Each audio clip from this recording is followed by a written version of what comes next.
Pinagtitibay pa ni Maguindanao del Norte Governor Dato Tucaw Mastura ang pagsasaisip at pagsasapuso ng pananampalataya, gayon din ang pagsaserbisyo ng tapat. Nanguna ang gobernador sa First Friday Prayer o Sambayang sa Provincial Gymnasium sa Kapitolyo ng Lalawigan. Narito ang report. Bilang nakatataas na lider sa Maguindanao del Norte, pinangunahan mismo ni Governor Dato Tucaw Mastura ang unang biyernes ng pagdarasal o sambayang sa Provincial Gymnasium. Kasama nito si Provincial Administrator Dato Sharifuddin Mastura.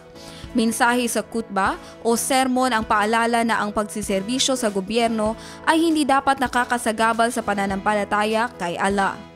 Para nito ng opisyal na pagtibayin pa ang pagsasaisip at pagsasapuso ng pananampalataya, gayon din ang pagsiserbisyo ng tapat.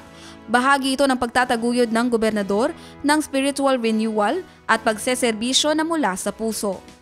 Jen Garcia, iMinds, Philippines.